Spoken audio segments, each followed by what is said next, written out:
Welcome to a new edition of Quarantine Catch-Up. I am your host, Timer Rinaldi. As always, I am joined by my co-host, Chris Famulero.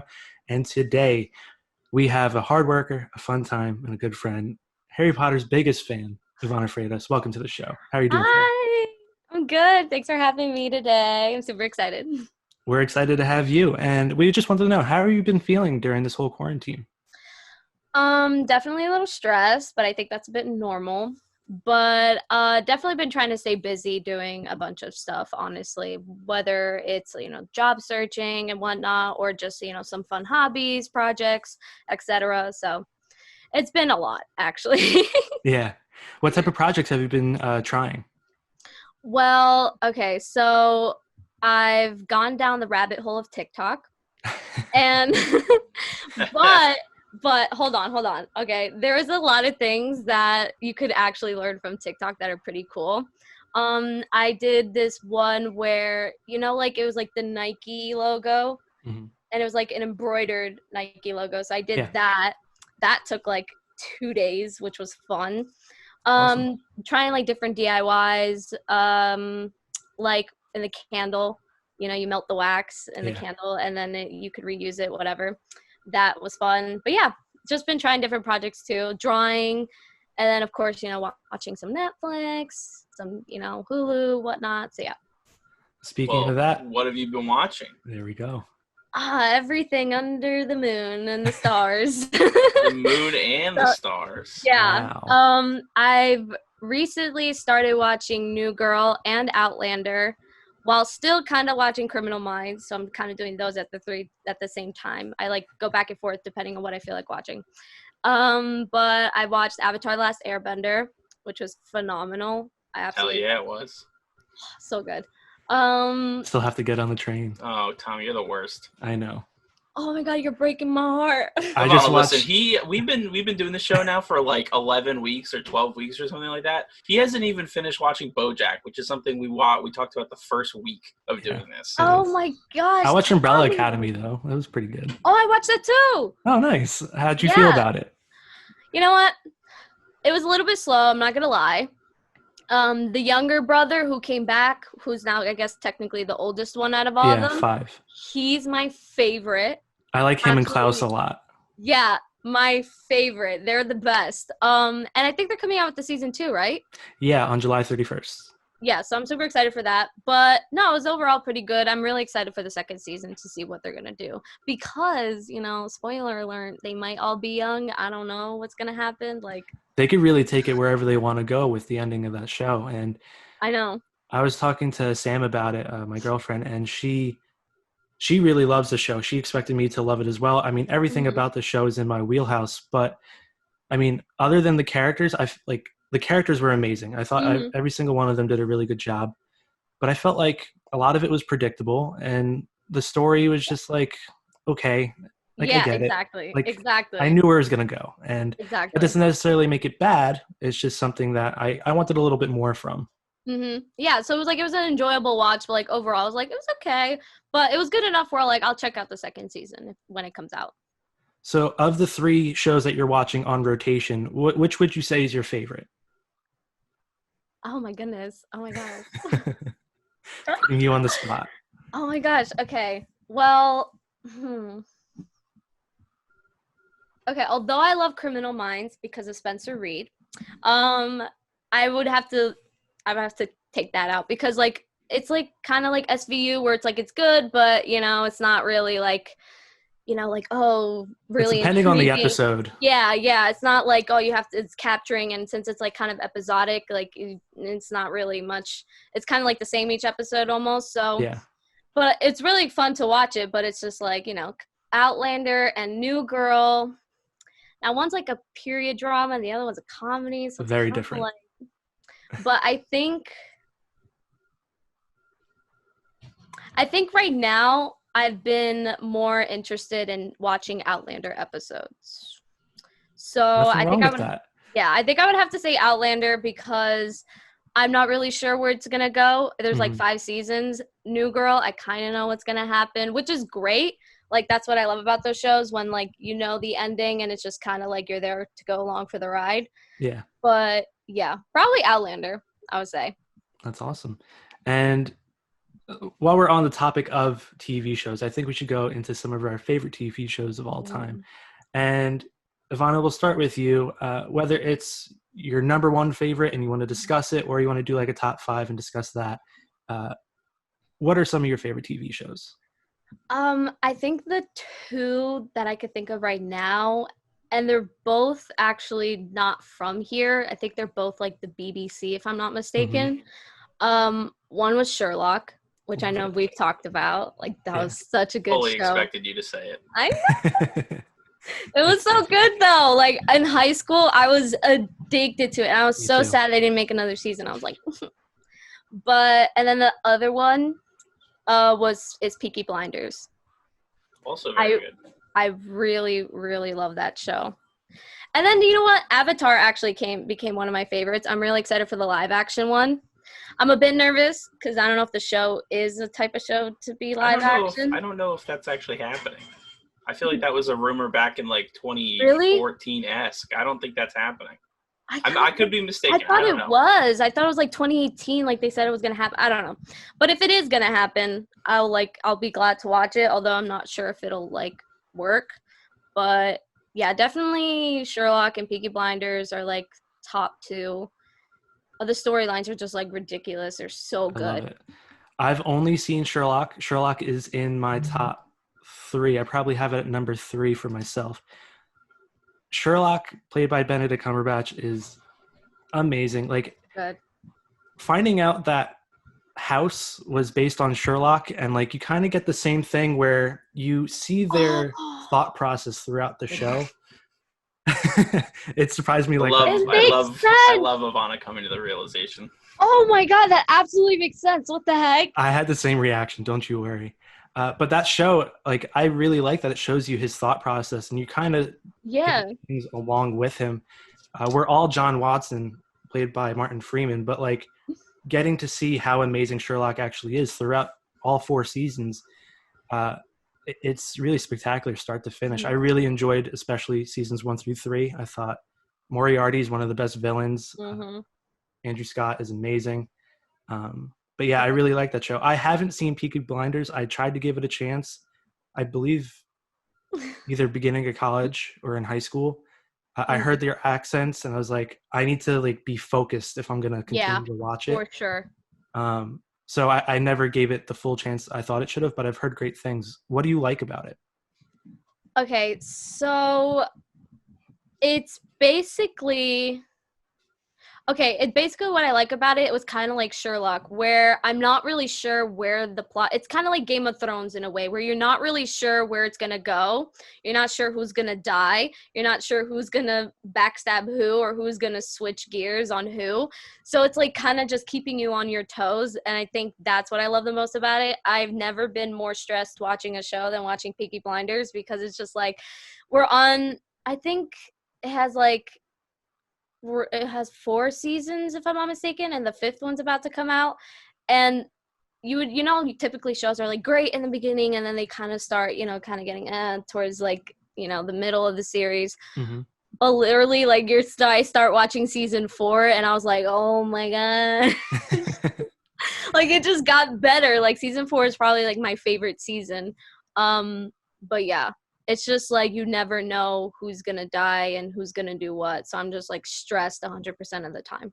Always on the edge of your seat. I mean, that's what shows are supposed to do. And Chris, I want to know whether it's your top 5, top 3, top 1.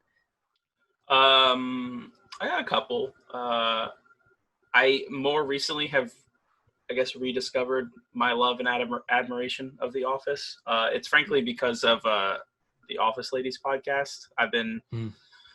I have a really long commute to work, so I can usually bang out an episode of that podcast on my way to and from work. So like all during quarantine, I didn't listen to it. And then these past 2 weeks, I've only been listening to it. And just hearing the background behind all of these episodes, like I just rediscovered why I love it. And I've been rewatching some of my more favorite episodes. It's just so well done. It's such a good sitcom, and it's different from, like, it's not a 3-camera sitcom. I mean, I love Parks and Rec, but The Office still will always hold the highest spot in my heart for that kind of a comedy. Mm-hmm.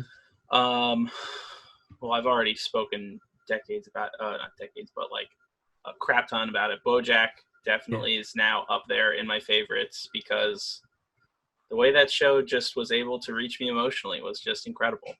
For a comedic show, the emotion in that show is outstanding. Game of Thrones ended really badly, but it's definitely still up there because there's no other fantasy show I can think of that really matches it for its storytelling, for making you care about characters and their arcs and development, and the action in that show was so awesome. It was so good. The Battle of the Bastards is still one of the greatest fight scenes, like war scenes I've ever seen in television. And then I would probably throw Avatar in there as well. Honestly, like you were talking about being excited for the live action one, like as a fan of like that world and that culture, I'd love to see how it be adapted. But I think Avatar is a damn near perfect show. Like animation style, comedy, heart, storytelling, issues they discuss for children and for adults. It's a perfect show. Honestly, I can't think of another animation, a Western-based animation, that really beats it when it comes to storytelling, action, comedy. It's really incredible. I'll round it out with some animes. My Hero Academia, I love, and I just recently, I'm not going to say it's my favorite show, but I just recently watched Demon Slayer, which is awesome. It's only one season. I don't know when the next one's coming out because of COVID. But it's awesome, and it's a really, really funny show, but it's also got some really good and like incredible animation. It's like a mix of like not 3D animation, but almost it looks like the animation they drew is like liquid. It's kind of like interesting. It's because you would want to say it looks three-dimensional, but it's not. It kind of like does this weird with their outlining and their motion. It looks I can't really explain it, but it's awesome. And I will stop talking because I just talked for a while. You're fine. I want to go to what you said about Game of Thrones, because there was one night where I've never watched Game of Thrones till that point, but we sat for about 2.5 hours and you explained the entire series to me.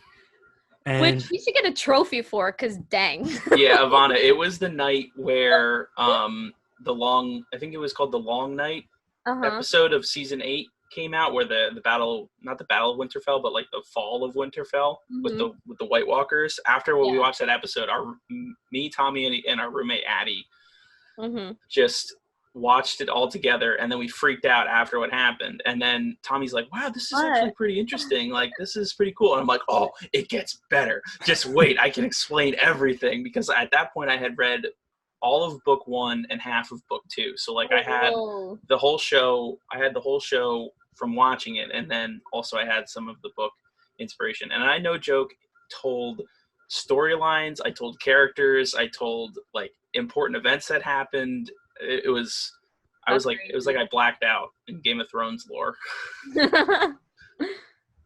Yeah, that's awesome. And that was one of my favorite nights at college. I mean, getting to see you geek out and like draw maps, and you went all the way in on your explanation. And when I actually did start to watch it, it was like, oh, I remember him telling me this part and this part and this part. And it was like really cool to almost relive it. And like the picture that you painted in my head was pretty similar to what the show actually showed. So I thought that was really interesting. Going into my top 5, my number 1 that I assume will not change for a very long time is Breaking Bad. I've watched it 5 times. I know way too much about that show. I love every second of it. 62 episodes. I don't think there's a wasted episode. They have one filler episode, and it still gives a lot of story details and character development and stuff like that. Number 2, I've talked about it at length previous episodes of this, and that's Black Mirror. I think the plot twist, I think the bleakness, I think the way it's constructed is just, it's really, really strong. I mentioned my number 3 is Sherlock. Again, I could watch that show over and over. I've already watched it maybe 3 times. I'm trying to get my family to watch it, and they're pretty interested in it, thankfully. They're long episodes, but it's so worth it. It's like a movie every time you're watching.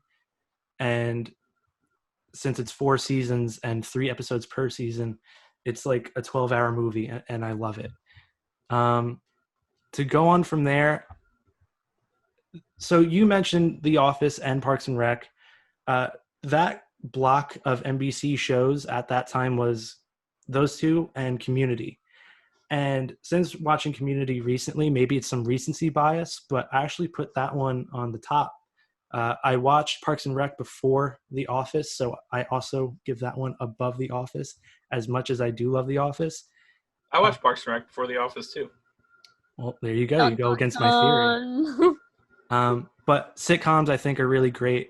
I didn't realize how much I really love sitcoms until like they just kept coming out, and I was like, oh, all of these are good. Like, I really love How I Met Your Mother. I love That 70s Show. I love the 3 that we just mentioned.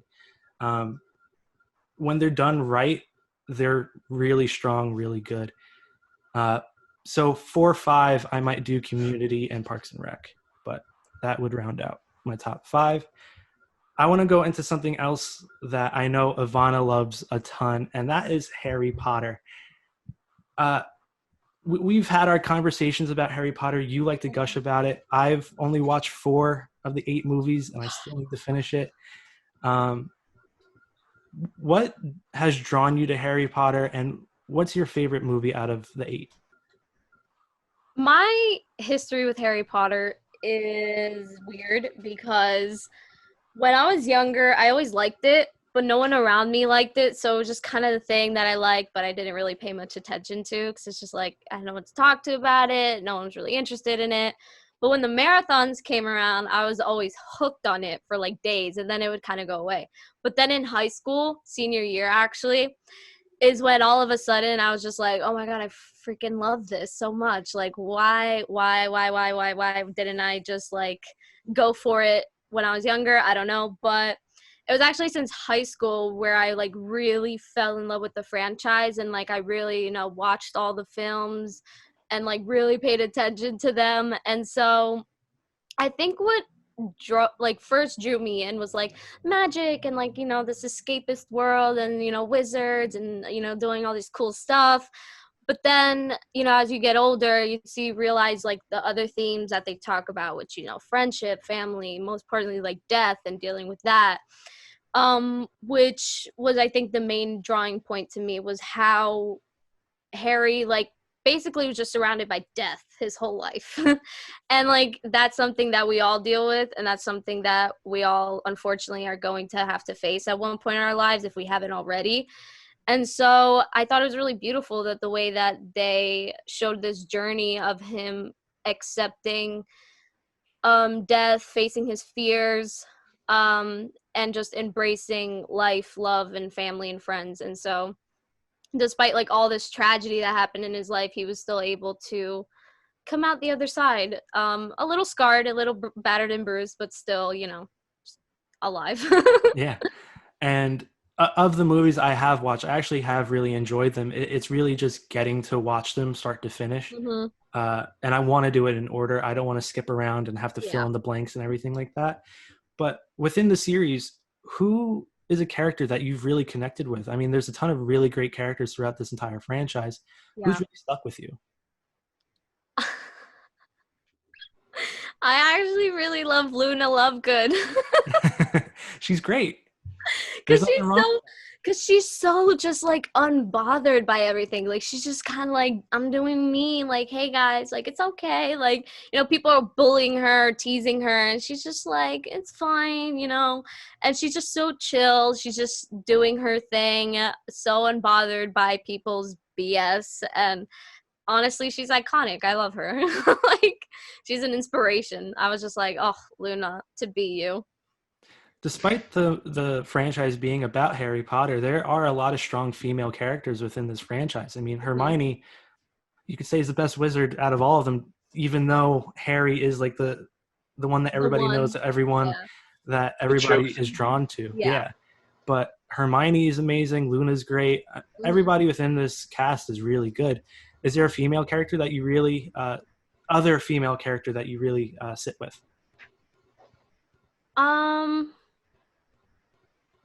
I think, okay, one thing where it's like, I haven't fully read the books yet, which I know is scandalous, but I swear I'll get to them.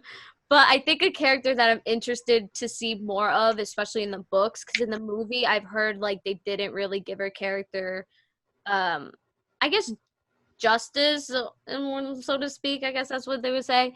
Is Ginny, like Okay, Ron's Ginny Weasley. sister? Yeah. Yeah, I feel like in the movies, you didn't see much of her, but I've heard like from in the books, like she's like a badass and like everyone loves her. Like she's just as like you said with Hermione, like she's just up there with Harry.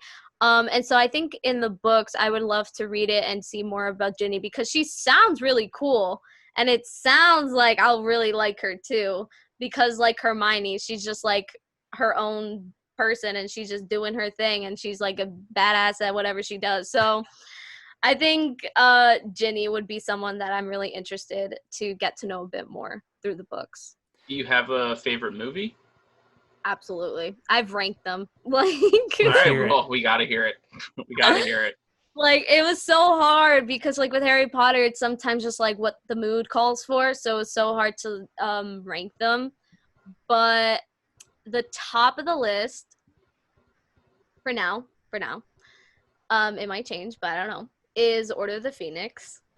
That one's my top favorite. And then the following two I kind of like combine into one is the Deathly Hallows. Yeah. Because obviously. Under that, I liked Prisoner of Azkaban. And then following that, I think Goblet of Fire. And then it was The Sorcerer's Stone, Chamber of Secrets, and then The Half-Blood Prince. That's really And it's just interesting. movies. It's just Yeah.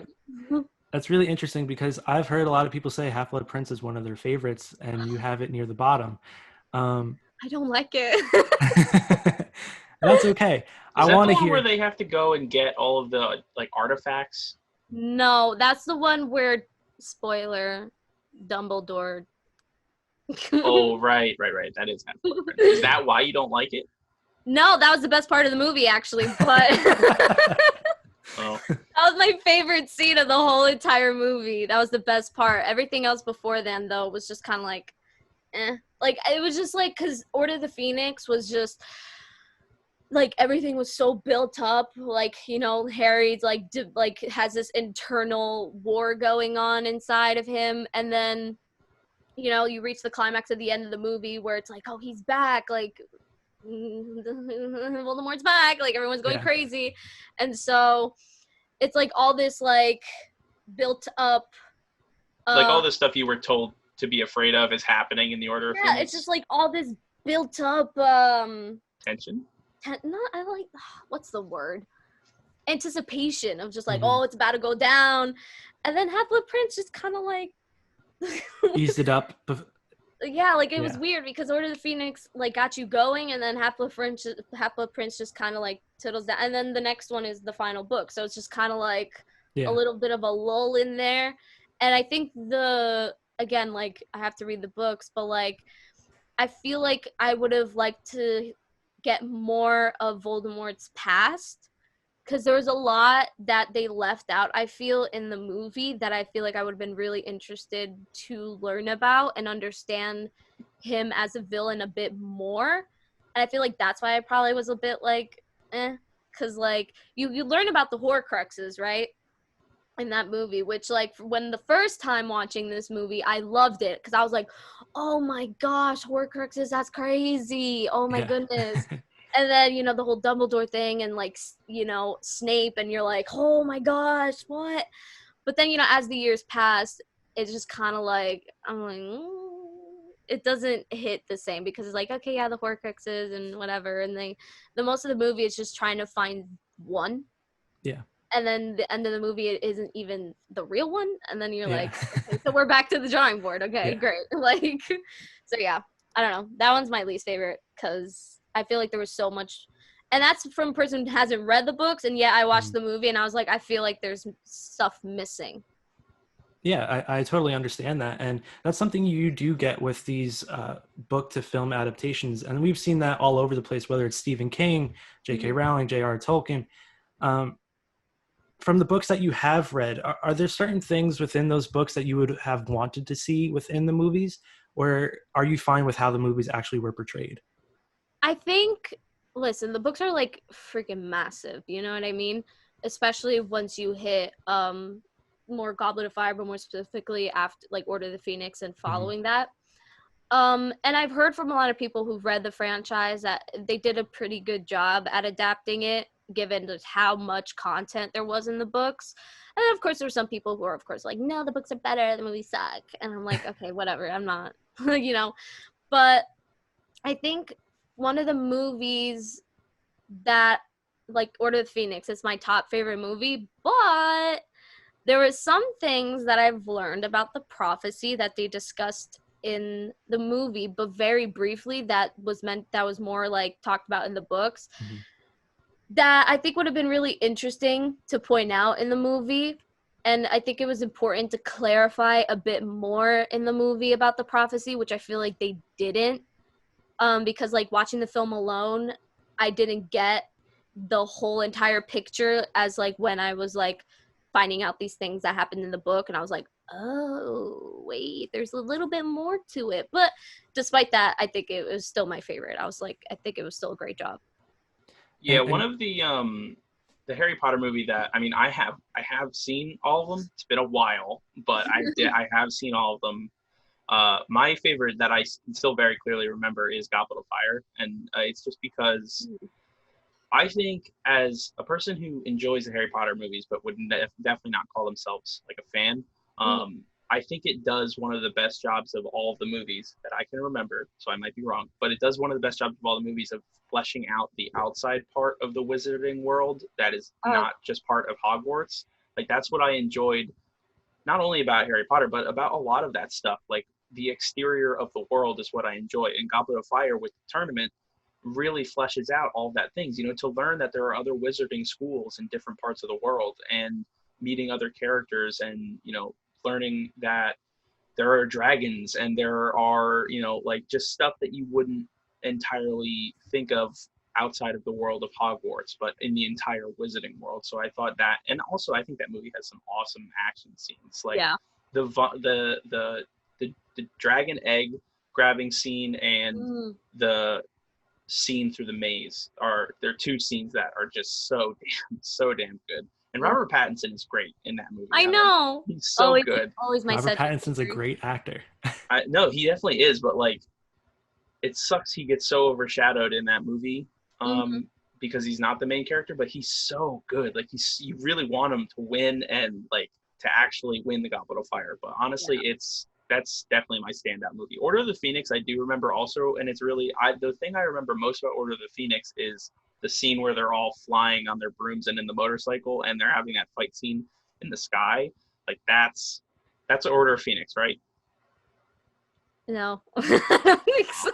I don't remember which one that is I then. think. Are you talking about when they when Harry duplicates himself and they're all Harry? Yeah. Yeah, no, I think that might have been like Deathly Hollows. Well, see, I don't know anything. I remember scenes, not stories. Yeah. Chris, one thing I do want to ask you is you mentioned you read some of the books for Game of Thrones, and I wanted to see what you thought about the translation between book and the TV medium. Do you think they did a good job, or there's some things within the book that you wanted to see? Well, the one thing that I still say about the books in comparison to the show is the books are laid out not in chapters, but they're laid out in personification through the character. So like each chapter is through the eyes of the character of that storyline. So like it's either you follow the story through the eyes of Sansa or Tyrion or Ned Stark or something like that. So all of book one is primarily the first season of Game of Thrones, but I mean that book is massive and it's Yeah. like even the dialogue in it is really really incredible. I mean the dialogue in the show in the first season is what drew people in and like in the tension between them talking, but in the book it's like it's on another level honestly. Like when there's scenes with Varys or Littlefinger, Hmm. um like you're just like, oh my god, what is gonna happen here? And it's really, the book does a really good job of building out the world and like humanizing people that the show doesn't entirely do. Like the first book really but it talks more about the wildlings, and like people who don't live under the rule of the king. It's like, especially with the whole storyline of Jon Snow going to the Wall, like he deals with a lot of stuff on that way there. Like he has a whole scene meeting with Tyrion, and they have this whole conversation in the woods about, not letting people, make fun of you for being a bastard, just the way Tyrion doesn't let people make fun of him for being, a disabled person. It's really well done, I think. And halfway through book 2, I started getting into the War of the Five Kings, which that's an awesome storyline. And Yeah. I wish I had more attention to read the books, but it's just like his writing was so detailed. Like even in the action, like the dude was able to paint a picture with words. And the show had great action scenes, but there's something else about the books and their detail in not only conversation but also in action. I think that's a great answer. And I want to bring it back to the wizarding world. Ivana, if you were to sit in the hallowed halls of Hogwarts and the Sorting Hat was on your head, who do you think you'd go to? I took this very seriously. I'm sure Ivana has taken many a sorting quizzes. I did. Okay, so I did the Pottermore quiz like a million times. And I would go back and forth between Hufflepuff and Gryffindor. Those are like the two that mostly came up. And so I decided to do the quiz where it has all the Pottermore questions. And then at the end, like it gives you a percentage of like how much you are of each house. And the end result was basically Gryffindor. And then I think like 2-3%, like right behind it was Hufflepuff. Yeah. So I was just like, you know what? Yeah, I'm going with Gryffindor because I just feel like, although I see why I'm a Hufflepuff, because there is a lot of qualities in that house that I do value a lot, but the whole aspect of like bravery and being bold from like Gryffindor is something that really draws me and I really want to be more of. And so I feel like I would like end up going to that house, not just because it's like the popular house in the movies. Yeah, every time I've taken those Pottermore quizzes a couple of times, I always get Hufflepuff. And it's or I've 1 or 2 times I've gotten Ravenclaw. And as a person who's not like in the fandom of Harry Potter, it's really frustrating getting the 2 houses that nobody freaking talks about in the movies. So it's just like after reading into it and understanding why I got placed in those, like I'm glad I got put in them because like it makes sense. Like honestly, Hufflepuff and Ravenclaw, way better houses. Like Hufflepuff is the best. Like Hufflepuff peeps are amazing. Like I'll be friends with any Hufflepuffs. I love Hufflepuffs. The 2 I got were Hufflepuff and Gryffindor. Gryffindor actually being more than Hufflepuff. But it is really interesting to see, like, would you interact with the different houses and everything like that? Yeah. Because I feel like there's a lot of people where it's just like, I could totally see you being a Slytherin and be like, I'm okay. See, the thing is like the movie, this is the thing that I guess I kind of get from watching the movies a while ago, is like when you think of Slytherin, and I don't know if it's because the movie portrays it or because I watched the movie at a young age, like when I think of Slytherin, you just only think of bad people or villains or antagonists, which is like 100% not the case, because like Slytherin really isn't a bad house to be in. It's for people who are like cunning and smart and like not emotionless, but they're able to make decisions without it riding on emotion, which is like the opposite to Gryffindor, where they're like everything is emotion based, and they're all like, oh geez, I'm gonna kick this person off of a cliff because I'm mad about it. Like a villain can come from Gryffindor just as much as they can come from Slytherin, or they can come from Hufflepuff, or they can come from Ravenclaw. I think we all have a little bit of each house, you know what I mean?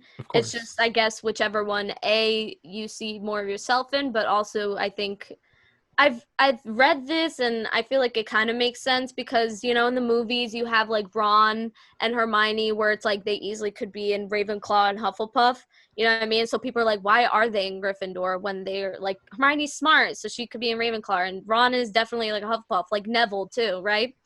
And so somebody was like trying to like explain and like came up with a theory of like why that is, and that part of it is because it's like, although, you know, a lot of Hermione is intelligence and whatnot, that's not what she values the most. Or like in Neville's case, like he loves a lot of things that align with Hufflepuff, but what he didn't have that I feel like was something he probably wanted deep down was to be more brave and courageous. And so being in that house gave him that. And I feel like it's the house that you go to is like what you need also, not just like what you are, but also what you want to be and what you need.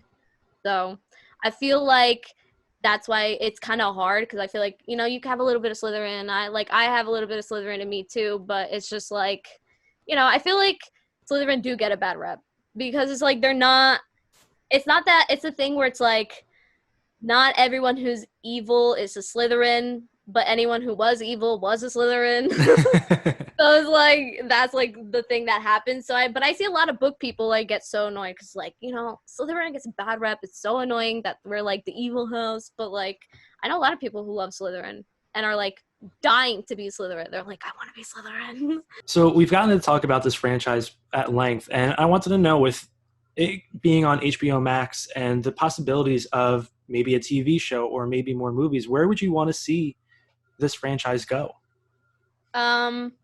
So with Fantastic Beasts, because that's what's happening right now, first I would like to that actually come out, because it's been like delayed for a hot minute, which reasonably so, because everyone was like trashing the second movie, and I get it, because a lot of things happened in the second movie, especially story-wise, that people are just like, it doesn't make sense, and it was very there was like a lot of plot holes, and a lot of people felt like for the sake of fan service, they kind of messed with the story a bit too much, maybe.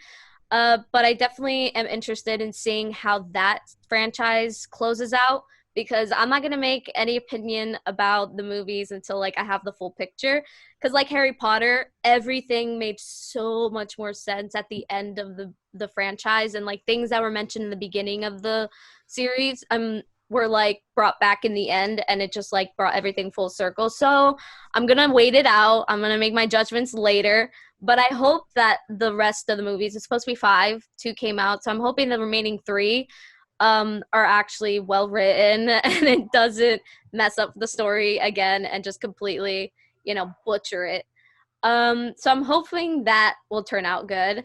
Now, in terms of a TV show, I'm a little bit scared, because with TV shows, it's kind of like when something's good, it's kind of a delicate situation where you don't want to mess with it so much to the point where it's like you just completely like messing with the world to the point of no return. And so if they do a TV series, I'm going to be very cautious going into it, because you have this thing where it's like you don't want to be repeating everything from before, and you want to bring new stuff to the table, which is kind of like what's happening in Fantastic Beasts, where you want to bring new stuff to the table, but then it might go into conflict with the original world building that they made in the first franchise. So I'll be excited, because I'll be excited for anything, but cautious. That's what I'll be. You mentioned you wanted more background for Voldemort and like everything happening with him. Are they doing that within Fantastic Beasts? Do you think they're going to head that way?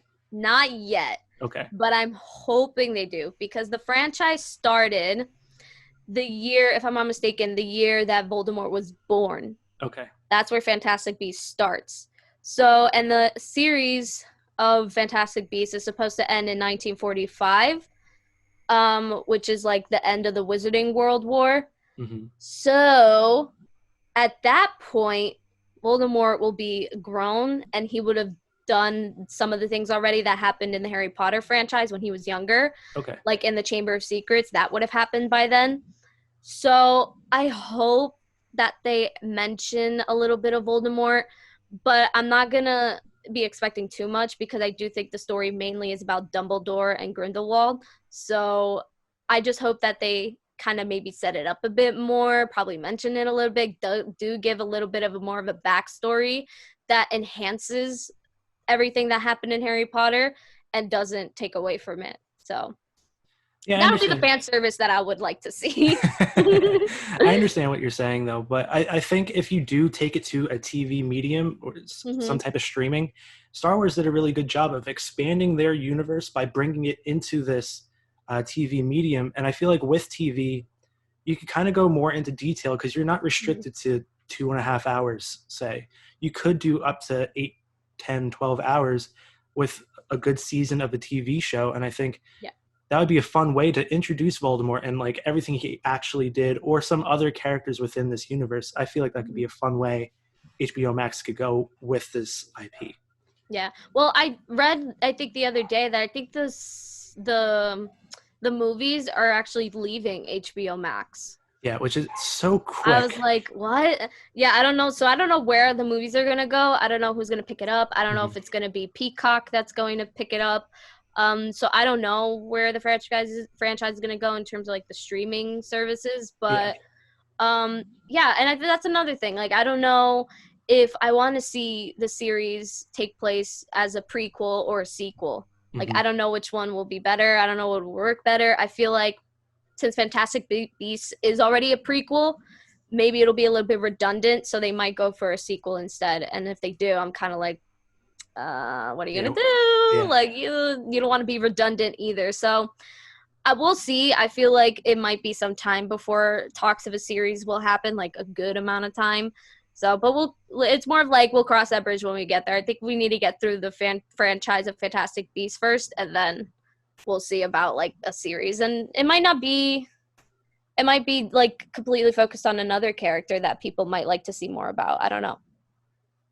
There's many possibilities within the Wizarding world. And I want to transition from the Wizarding world to our world and get to hear more about your time in PTV, your time in Seton Hall, getting to do internships with a bunch of really great companies, building your experience so that hopefully once everything is done with the pandemic, you get the job that you're looking for. Let's start with your time doing studio production and everything along those lines. That's really where we all first met, that first TV One group. We've all become very close. That transitioned into PTV. What was your experience going into studio production for the first time?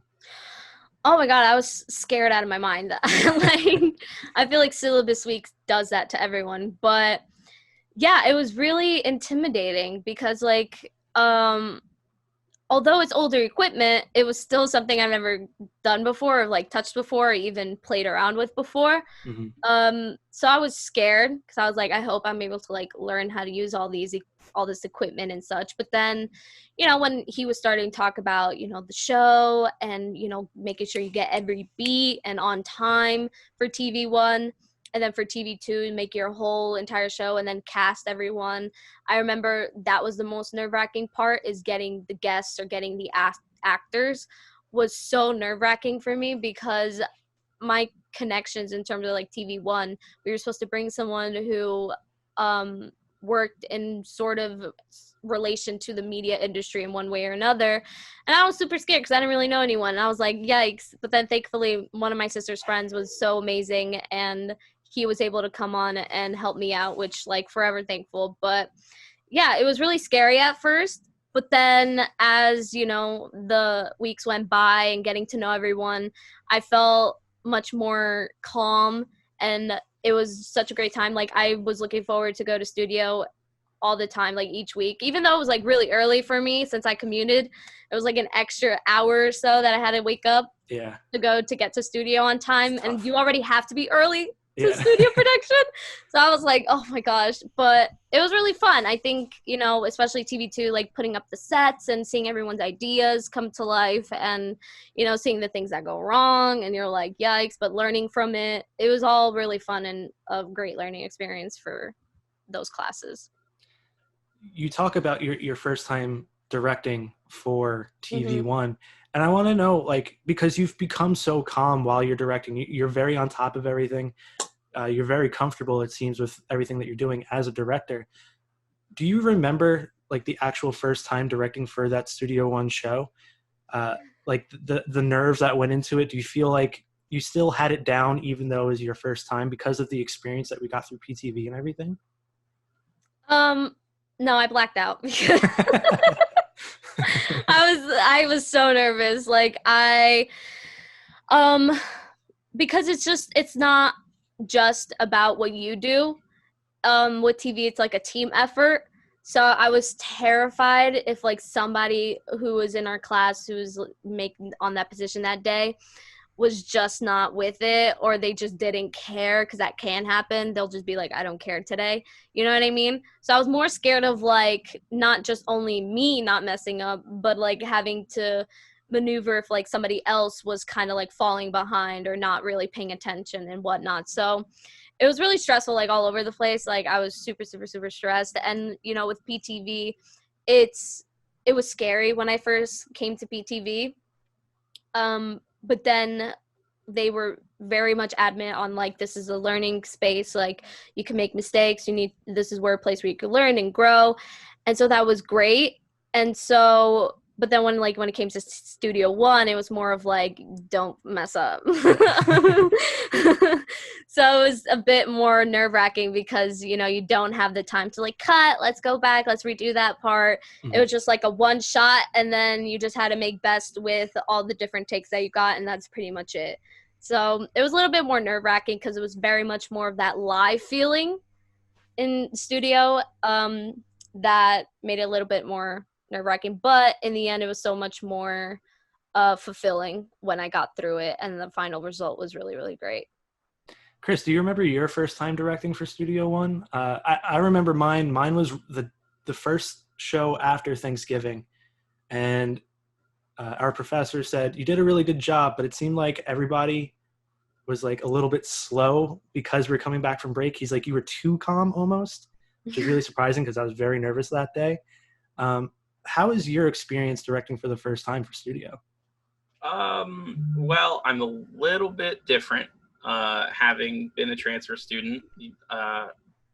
Just for reference, I had an associate's degree in television production at Ocean County College. I went through 4 different television courses. I already did a studio production course. I had directed a 30-minute show before, so it was. I was still nervous because I'm a person who, when it comes to production, I'm a bit of a perfectionist, and also pace. He's a wonderful professor. He's a great man, but when it comes to class, you don't want to mess up in front of him because you want to just deliver a good show. So I was nervous. I was worried also I wasn't going to have an AD, because my AD had not been showing up to the previous classes. And also my talent, that was interviewing my wonderful guest, who was my professor from Ocean County College. He was my advisor for television courses. My talent, I was not super. You were weary of him. I was a little bit concerned that he wasn't going to as good of a job and really make it worth it for this man who had just driven an hour and 15 minutes to be on our show at 8 a.m. So I was nervous, but honestly, I remember being super proud of that show. I remember I nailed all of my beats. I felt like we had a really good day in studio that day. I felt like everybody did a good job on their positions, and I don't know. Directing is something that I feel like the more I did it, the more naturally it came. And yeah, it was just. It's definitely one of those positions where, with good repetition, you feel more comfortable for sure. And I think we saw that once we got into TV2, both of you having a lot of really fun scripts and doing something with one of your best friends. I mean, Ivana, you did yours with Jill, and Fam, you did yours with Rob, and you guys had a little bit different of experiences because Chris, you didn't get your third take. That's something that's infamous within our space. But I felt like Jill and Ivana's show really went well. I feel like they got everything that they needed out of it. The commercial was good. I remember building for you guys, and you're like, let's just change this wall. I wasn't in that class, but I did help work that class. So I was still hands-on with every portion of everybody's show. And it was a lot of fun to work on both of your shows. So Ivana, I would love to hear your experience working with Jill in this capacity. You said you did struggle with some of the pre-production work, trying to cast people. How else did the show affect you? Well, actually, I think it was through this show doing this show with Jill that we actually got to hang out more and we actually became really good friends. So that's like one of the best parts. Was that we actually became really good friends doing this, and we worked really well, which was really amazing because I think, if I'm not mistaken, I think Jill was the one who approached me. I was like, "Hey, do you want to do it?" And I was like, "Yeah, sure." I was like, "We could do your script," to be honest, because like mine was just like, I was like, "Nah, I like yours better." You know what I mean?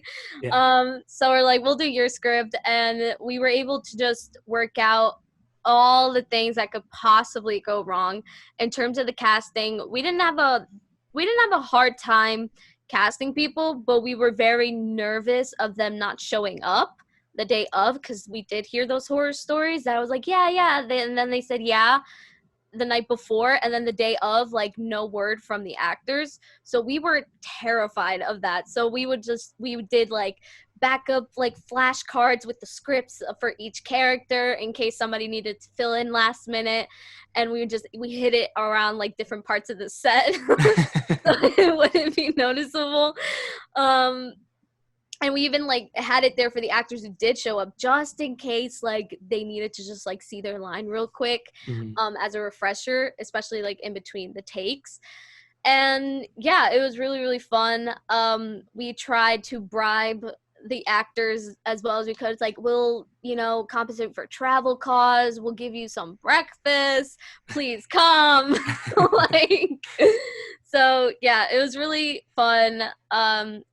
We stressed ourselves out probably more than we should, but I feel like it was a good stress because it was just like, we were just anticipating the worst and probably like over prepared, which I think is much more comfortable for me to over prepare than under prepare, For because I get sure. really stressed when Yeah. I feel like I under prepare.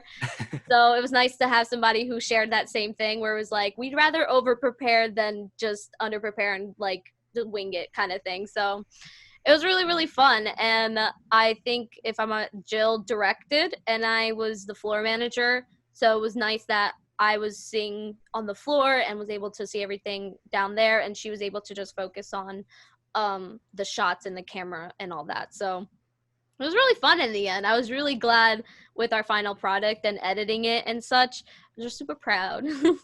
That's great to hear. And Chris, you were with one of our best friends and a guest on this show already, Rob Ruskowski.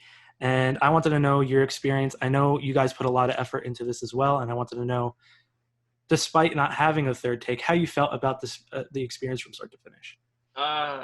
Similar to Ivana, I think I would not have been able to put on as good of a show without Rob. Like, it was just, we used my script, which was like a medieval based script.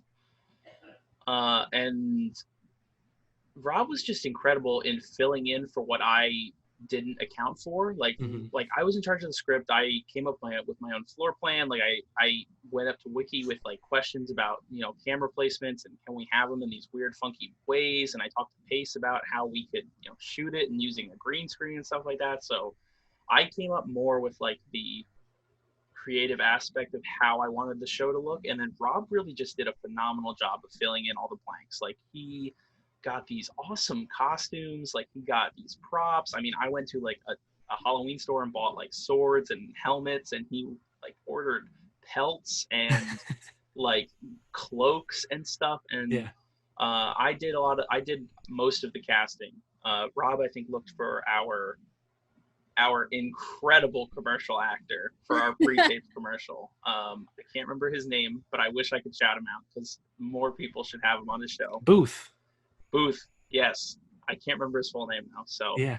but Great guy. Rob took care of the commercial casting, and I took care of the regular show casting. And like Ivana, I was just terrified of my people, not showing up. So I was like, you guys get here, I'll buy you food.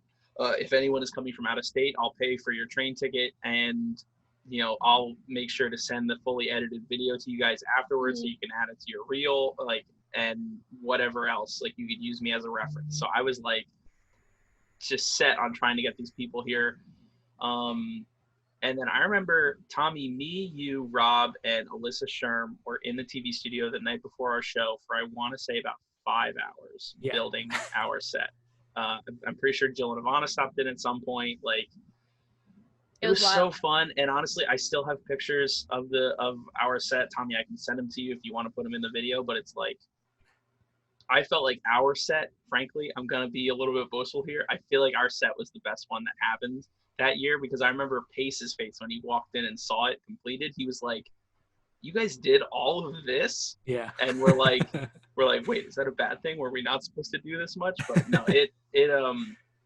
it was a really great experience. It was very different from doing the newscast show on TV One, because this was fully narrative and you had to figure out how you wanted it to look. So working with, real actors and going along with your set plan and your camera placements and lighting and stuff like that, it was a really incredible experience. And I can't thank Rob enough for helping me out, because I ended up directing the show and he was like a floor manager, but he was more so of like the producer that kind of talked with me about, any problems we were having on the floor. But yeah, we didn't get a third take because Pace had a student guest show up for our day, and then he just ignored me for the last 15 minutes of the class. So he's like, "Yeah, no, we don't have enough time. Get him out of here." And I was You guys like, had more than enough time. I was like, "Pace, there's 20 minutes left. It's a 10-minute show. Can we please do it?" And he's like, "No, we don't have time. Clean it up." I was sitting behind the TD within the control room. So I was about 3 feet away from Chris at the time.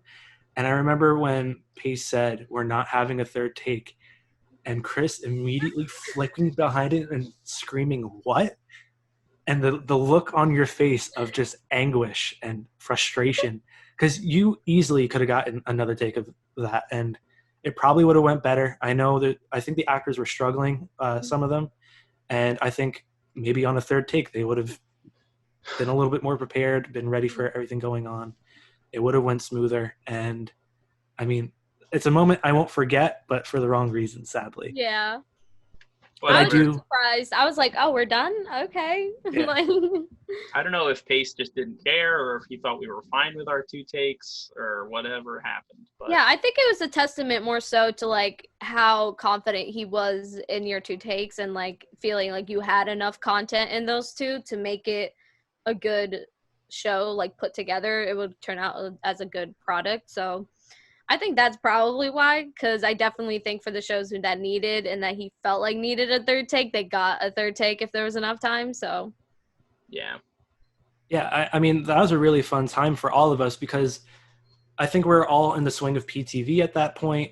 We've been in classes together for 2 classes in a row, 2 semesters in a row. And we were starting to really understand how each other worked because of working together for these scripts and for these shoots, and then working together for things like Hall Talk or field shoots or Pirate News. I wanted to know your experience, Ivana, of how you got into PTV. I know you're very close with Anwar, and I believe he asked you to become part of it. yeah. And then really transitioning into the leadership roles that we had to take on once that first group of producers left and we were the next ones in.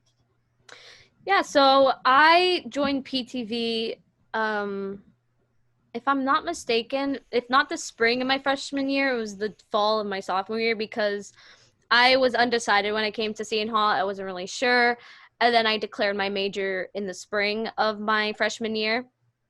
And so I think I joined in then. And when I first got there, I was super intimidated, because the seniors there were all really tall and they all looked their actual age. And I was like, I look like a child. Oh my gosh, what am I doing here? I'm so out of my element, like so out of depth.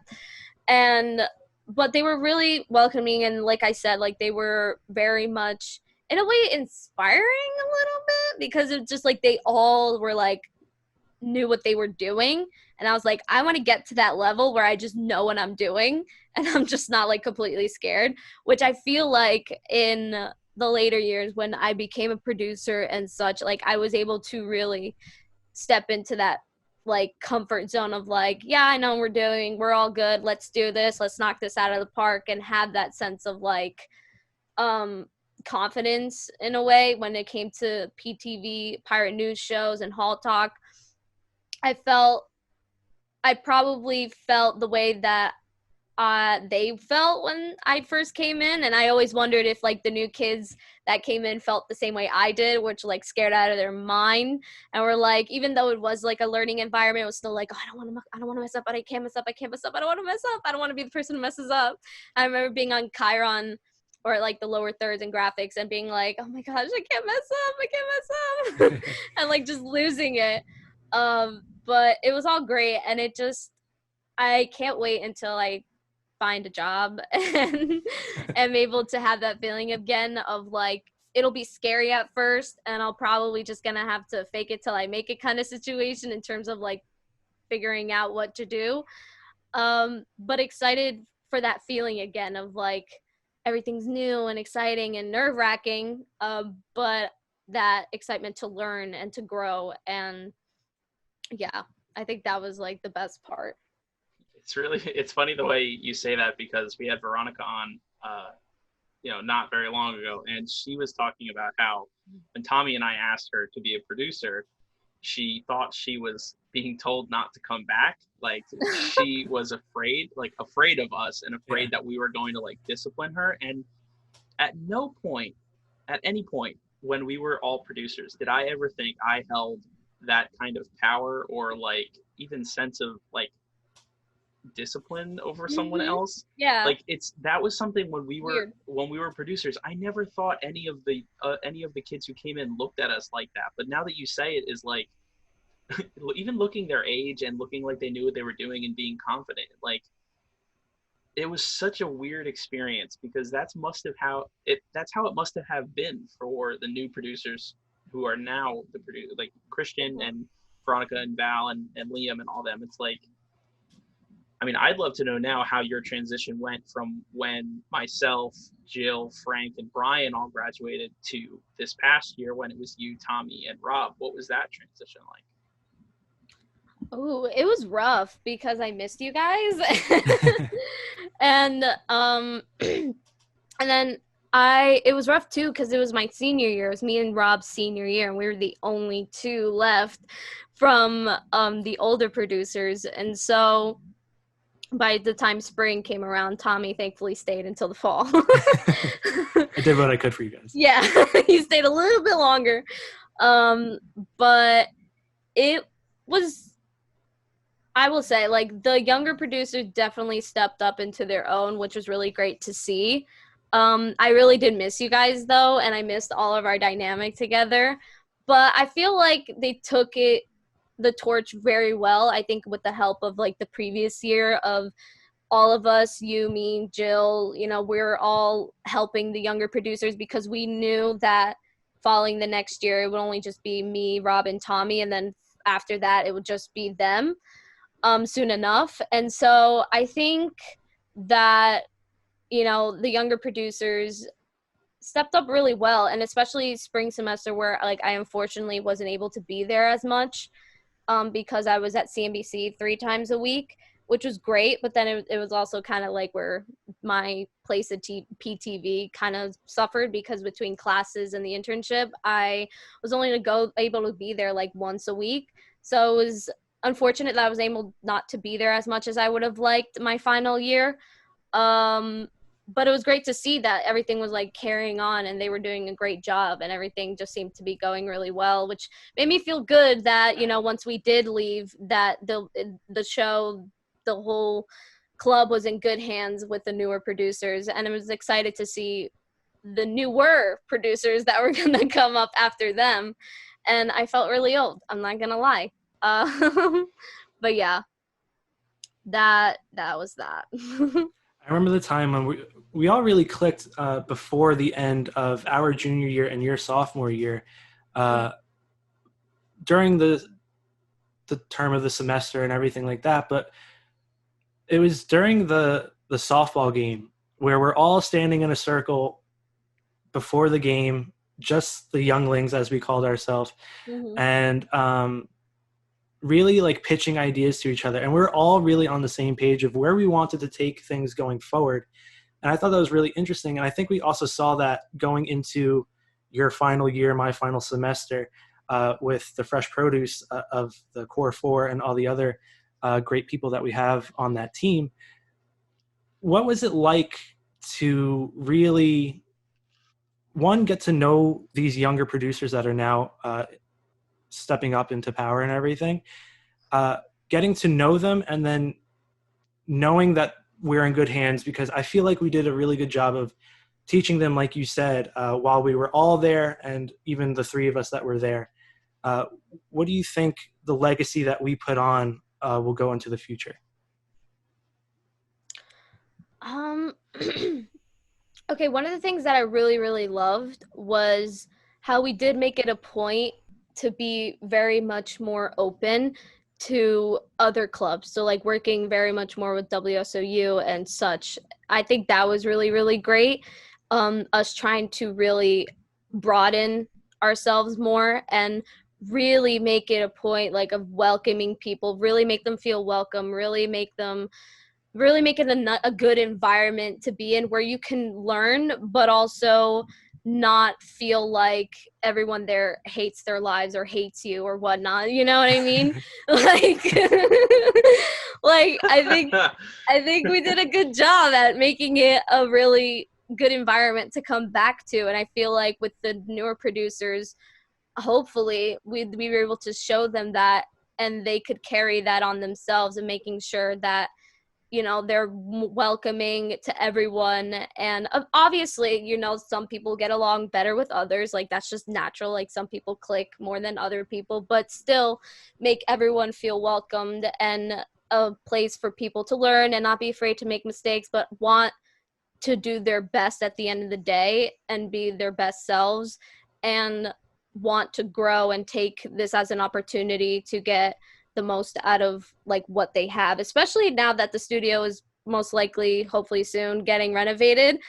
They'll have even more things that at their disposal that they could use to their advantage. And so I'm really excited for them to grow, but also make sure, you know, they stay true to who they were, which is this nice, warm, inviting environment where it's fun, challenging, but also a great place where you could learn, basically, Yeah, and for meet new sure. people. And kind of going back, you talk about meeting people that you click with immediately, and I really do feel like you and Jill really had that relationship. I think me and Fam had that relationship, and that kind of grew the Jilliana and Fammy relationships within PTV. Two really strong dynamic duos with our time there. It's really cool to see how people from different areas, different interests and everything like that could come together and really build this strong connection. I would like you to talk about your connection with Jill, and like how you guys have become best friends, and you guys working together to become the power duo that you really are. Um, Jill is great. I mean, I call her legend, and I don't call her legend for no reason. I think I think what was great is us like hyping each other up, and just like boosting each other and be like, you could do this, we got this, you know what I mean? I feel like that's really needed. Especially on days where you're just kind of like, oh, you know, you're beaten down by school or whatnot. Um, and life in general, but like to then be able to just like pick each other up and like, you know, we got this, and be able to like trust the other person, that was really amazing. Because that's a big deal, especially in what we do, is like trusting the person. And I knew like with Jill, like I could trust her and she could trust me, and it was like we got it, and we knew that we would get the job done, and we do it good because like we're just like we have to. I think we all could agree that we're all like perfectionists in some way or another. So it was really great. And I was talking to her recently. She's doing great, which is really nice. And I talked to her about, you know, job searching. She was able to give me a bit of advice on that front. She was like, girl, don't worry about it. Like, you know, something will come. I know it'll come. And I was like, thanks, girl. You know, yeah, it's just great to have that sort of cheerleader in your life, because, you know, I made other friends in college, but they're all going their own separate ways in different direction in their life. And Jill was like one of my friends who were going into kind of like the same field and the same career. And so it was really, really great to have, girl pal to be in the same space as I am and kind of like get it and understand. And where like my other friends, I love them to death so much and they're amazing. But in terms of like career, we're not nowhere on the same page. Like everyone's like doing something completely different. So it was great that me and Jill could like share that and just kind of like go on this journey together in our careers. So she's great. I love her. It was really nice to see you two grow together as these really strong producers, as these really strong, just overall workers within the space. And you talk about asking her for advice, becoming a professional and everything of that nature. I'd like to briefly talk about your time with CNBC and that dreaded job search that we're both on, trying to become the adults that we know we can be. Mm-hmm. Let's hear your experience on that. Well, yeah, I was able to work with CNBC, which was really, really great. I was able to work in these really different departments that I feel like not a lot of people would know. Like first I started off with the talent development, which was really, really interesting. It was really intense, especially like because I was like so young. I think I was just a junior. It was my fall semester of my junior year. And I remember them being like, you're young, but like, we're going to give it to you. And I was like, oh my gosh, this is so exciting. Like, I was so nervous. It was like my first big girl internship. And I learned a lot for sure. It was intense. It was like a lot of research, a lot of hours on the computer. Like, my eyes were just like, but I learned a lot and it was really, really great. And then I was able to go back and do specials, which was completely different. It was more like long form type format. Mm-hmm. And so I was able to see the rhythm of that being a little bit different, still hours on the computer, but I was able to learn different stuff. And I was able to learn more of like the programs there that they use for their videos and, iNews and all that. And like their graphics system and all. So that was really, really fun. And then my last internship ended up with Fast Money, which was like an actual show. And I was like, whoa, okay. It was like a live show that would air at 5. So I was like, oh my gosh, this is it. Like it was like full on production of a live TV show, which I've never done before. So it was like each intercept was just like something I never did before, which was really fun. And unfortunately, the whole thing happened and we were sent home, and I tried to help out as best as I could from home still, but it wasn't the same as if like you were there. I wasn't able to do some of the things that I wish I've gotten to do, which was like one of the things was do like storms, like the graphics and the charts, like trigger that in the live show. That was something that I really wanted to do by the end of my internship, but unfortunately, since we went remote, I wasn't able to do it. But I still learned a lot. I learned a lot more with the programming there. So that definitely made me feel a bit more confident and my resume looking a little bit prettier. And so I'm really, really happy about it. Yeah. And I just hope it all pays off in the end. I do wish I got the chance to, really talk to more people and network, I guess, a bit better. Because I really was only there for like a month or so, like 2 months, not even. Like a month and a half. So, but the team was great. Love the team. I love the people at CNBC. Like they're all super, super nice, and they're all like really willing to help you and, do whatever that you want to learn. Like they'll help you learn it. And if you have any questions, they'll like happy to answer. And so, yeah, the people there were really, really amazing. And so, if something comes along and they end up like accepting me back there as like an employee, that would be great, or somewhere else in the NBC Universal would be great. I think the company just really, like, being there with CNBC really made me fall in love with NBC Universal. So if I was able to get a job with the company, I think that would be really great. If not now, like maybe at some point in the future. But yeah, I feel like, my internship with PTV, it all just made me feel much more confident when like job searching. I mean, there's some things where I'm still like, oh, I don't know. Yeah. But yeah, it was great. Well, there's no doubt in my mind that you're going to go on to do great things, and a job is right around the corner for you. Ivana, it was really amazing talking to you, getting to catch up with you. For Chris Famularo and for yourself, I want to thank you guys for watching. Please like and subscribe to this content, and we'll talk to you guys soon.